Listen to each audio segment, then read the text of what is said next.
Hey everyone, three Samsung Galaxy S smartphones. I'm Josh Smith with GottaBeMobile.com, and today I want to show you the Samsung Galaxy S3, Galaxy S4, and Galaxy S5 in case you're interested in upgrading or buying your first phone.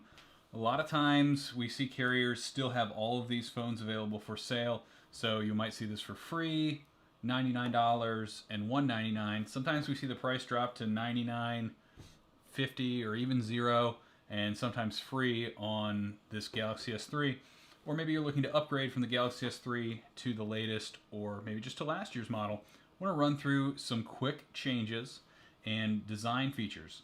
Now, overall, you'll notice that these phones are pretty similar in size. Now, if you check the description of this video, you'll see tons of photos so that you can actually see the size difference a little bit better. But you get some variety of features. We have a 4.8 inch display.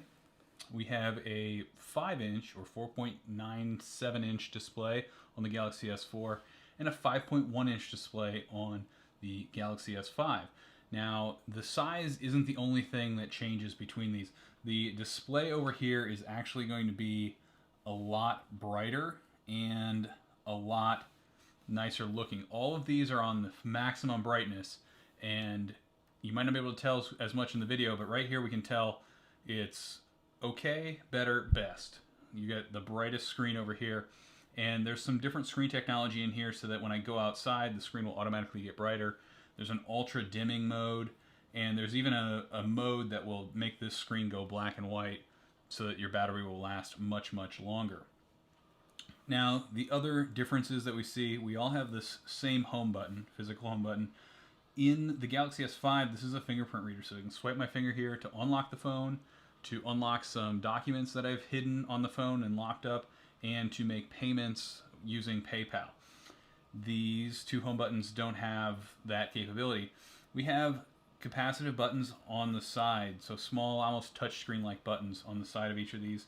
And for the Galaxy S5, it's different. You can see here, this is a menu option. This is actually multitasking, and then if I want menu, I tap and hold. This is actually also a little bit nicer to get to Google Now. If you use that service, if you hold this, it's going to go right to Google Now. And I can just say, okay, Google. Okay, Google. And it will open up. I can't do that for either of these phones. If I hold this down and then tap, I can get to Google Now. And if I hold this down, I can tap and get to Google Now. So that's a little bit of a different thing there. In terms of the design, we see an upgrade as we move through each of these. This is a very, very plasticky design, one that Samsung was given a lot of attention for, not in a positive way, and it just doesn't feel real great. Now with the Galaxy S4, they upgraded to a new mix or blend of plastic, and there's a slight crosshatch design there. This feels better than the S3. The S5 now has a soft touch plastic. This white is actually an off-white, so that may be a turn-off. You might want to go with the black one or hold out for an electric blue model, but this definitely feels a lot better, a little easier to get a grip. Speakers on the back of these, speakers somewhere on the Galaxy S3, must be coming out the back somewhere on there. Now on the S4 and the S5, on the top you get an IR port, and so what you can do with this is control your HDTV. That's something that you don't find on the Galaxy S3. Headphones are on top for all of them. Camera wise, we have a 16 megapixel camera. You can shoot 4K video and 1080p video. This does 1080p video, and I believe this is a 13 megapixel camera. I may be wrong on that. Check the comments. And then on this one, we have an older camera. And if you, again, check the description, we're going to have a shootout to show you what these look like, what the photos look like on each of these different devices. Now, on all of these, you can peel the back off. And this is kind of a Samsung trademark feature that allows you access to two key things. So I can stick a micro SD card in each of these to add more storage, which is good because usually the storage you buy it with is limited.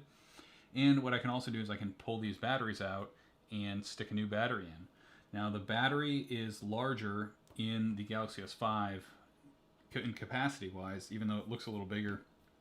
And what that means is you're going to get better battery life. And the screen is actually more power efficient on the Galaxy S5. I believe it's about 20% more power efficient. So if both of these screens are at the same brightness, this is going to use 20% less power. And that's going to translate into much longer battery life. Now you'll notice another key difference here when we look at the backs. There is a small rubber ring in here, and that's because the Galaxy S5 is water resistant. It's not waterproof. You cannot go stick this in feet and feet and feet of water, but it'll handle about 3 feet of water for 30 minutes. So that means if you drop it in a puddle, if you drop it in the sink while you're doing dishes, or pretty much all these little accidents that would otherwise render a phone useless, this will survive it as long as you have this back on tight and the little USB thing stuck in there to protect that. Both of these phones don't do that. If you want something like that, you're gonna have to stick one of these phones in a case. So like we have a LifeProof case here for the Galaxy S3. And what's interesting is once we get this case on, we end up